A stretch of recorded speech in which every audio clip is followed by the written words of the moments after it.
All right, so one of the things that you did yesterday is you looked at these different stakeholders that are here for these websites. So I'm going to try to get through and make a web for you like you're going to do today in class. And I'm going to try to do it quicker. This is actually my second video. The first one was almost 20 minutes long, and I thought to myself, there is no way that you guys are going to watch a 20-minute video. I'm lucky if I can get it to 5 if you guys will watch it. So I'm going to try to do 2 quickly. The very first one that I'm going to do is Maven. So as we're doing a web, and I would hope that you guys have done this in your writing classes before, we're just going to kind of get organized and look at these different stakeholders.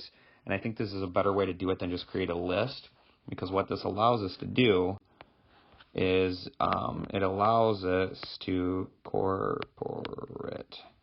look at these different places where stakeholders will be.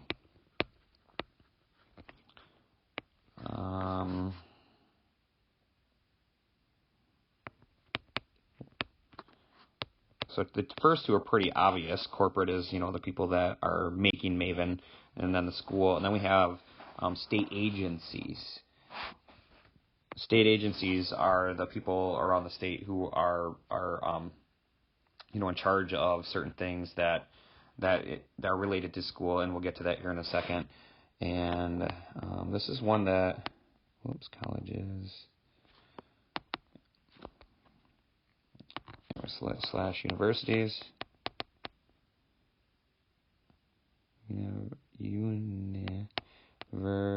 Sorry, my spelling's terrible right there. And then another one is businesses. Okay. Yeah, sorry about the spelling stuff. So let's talk about these real quick. Let's do school first because that's the most obvious. And this is what you're going to do. You're going to set up a web around the website that you chose yesterday. And I would like to see at least 5 different of these areas for each of these. And you can easily get 5 of these things. Okay, there's no reason why you should be able to do that. If you need help, you just need to ask, and I'll give you a hand with that.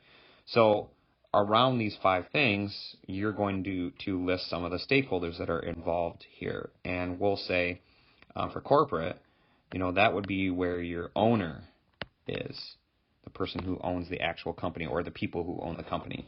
You're going to have your CEO, which is, I'm sure you guys have heard that term before, CEO, your chief executive officer who runs the business. You have your chief legal officer, who is the main lawyer for the business. Your CFO, who is your chief accountant, your chief financial officer for the business. And you could go around and you're going to do your designers. You're going to do your developers. So look at, I said that I want like 5 around here, and we're already up to 6.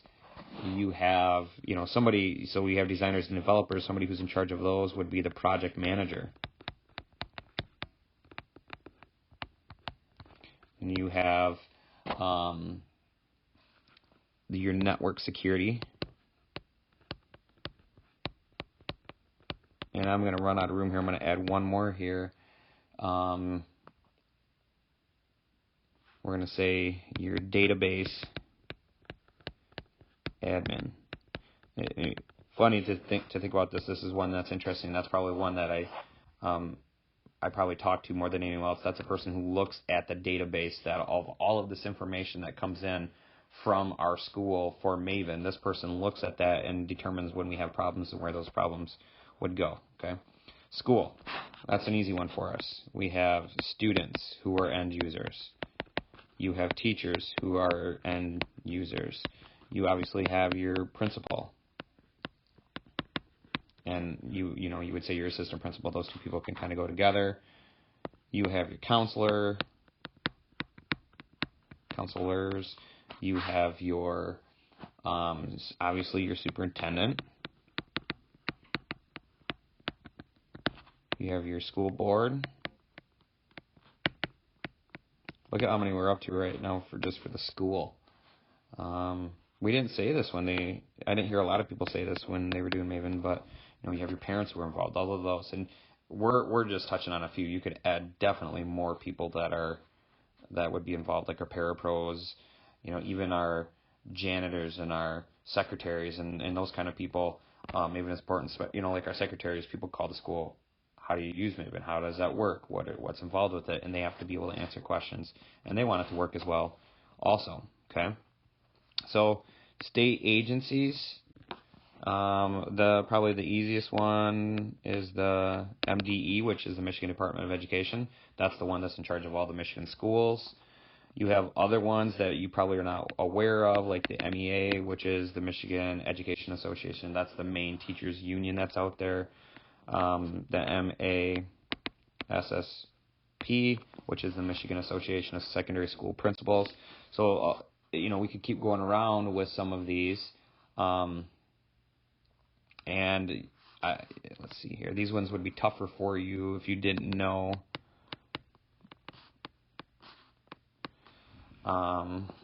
Even the Fremont Area Foundation, who just gave us a $75,000 grant to work with the Maven company and start developing some of the stuff that goes along with that, especially the business cards that you guys have seen a little bit of. Colleges and universities, like we could just list these off because Maven allows them to put information on there. Those of you that did the virtual fair at the beginning, some of you did that before Christmas break. Some of you are going to do it after Christmas break. There were several universities that were listed. They are definitely stakeholders because they can put content on here for you guys to be able to see.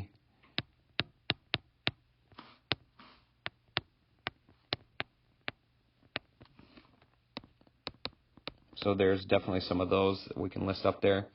And then any businesses that we've seen, especially local businesses. So we can put some of them that we've seen on there. I can't remember them all, but I do remember that they put some on there, even businesses, and I'm sure they're not aware of this right now, but there's your Nike and your Adidas. These would be great ones that in the future, if Maven continued to grow, that could be added to it. I know one that was I don't remember the name of it, but it was the Pickle Place. That's from before. You guys wouldn't remember that one. So this is what you're going to do. You're going to take one of these big businesses, these big websites, and you're going to break it apart into these different areas, and then you're going to put the stakeholders that are around there, okay? I want you to have at least 5, like I said, 1, 2, 3, 1, 2, 3, 4, 5 of these bigger areas to break down, and then I want you to have at least 6 of these smaller things, these smaller people or jobs or individuals around these corporations or around these other little parts to these these websites that you're talking about. The point of all of this, pretty simple. When this all kind of started because some people were complaining about some of the features on Maven. Like, I wish Maven did this because Google Classroom does this. And then people were saying how they liked some of the stuff that's on Maven compared to Google Classroom. And so because I work with the people from Maven quite a bit, we talked about this, and there's the potential that we could look at and develop some of the changes that possibly could happen to Maven at the end of the year. Like somebody from our school could say, hey, I like this feature, I think it should be added, and we could get to a point where maybe that will happen. But before we did that, I wanted to make sure that you guys understood all of the people that you're affecting when you make these changes. It might be something that you may like, but it may not be something that everybody likes. I've heard people say, well, it's not very colorful. Well, that's done for a specific reason. And if we change that stuff, how many people is that going to affect because they don't necessarily want it to be cluttered or they don't want it to be colorful? Some people think that simple is sometimes better, okay? So we're taking a look at these websites, and we are trying to say, wow, how many people are these websites impacting? And Maven's a small one. We're talking about maybe a few thousand people that it's going to impact, maybe more, maybe up to like 10,000 people this is going to impact. But when you're looking at a Twitter, a TikTok, an Apple, you could have pages of these things. You could have pages of these smaller chunks and then break those smaller chunks into the individual people who are stakeholders within those companies. Not within, but stakeholders of those companies. So I wanted you to visualize that and see that. So you're making a web, just like I have here. You're not using Maven. Maven's off limit. Take the thing that you did yesterday for that activity and break it apart into those 5 chunks, and then on those 5 chunks you're going to work to get 5 or 6 different people that are stakeholders minimum. Okay, so total you would have anywhere from 30, roughly 25 to 30 of those people who are stakeholders, which is way more than a lot of you had yesterday. If you have questions, please make sure that you ask. And when you're finished with this, you can show it to me. One more quick thing, too. You can do this in a Word document. I obviously have a nice stylus, and I can write on there and do it pretty easy. If you can figure out on a Word document, that's fine. But I'm also good with you getting a piece of paper and doing it on a piece of paper and showing it to me. And we'll get it from there. We'll snap a picture of that and then get it on your computer so that you have that in your drive. Let me know if you have any questions.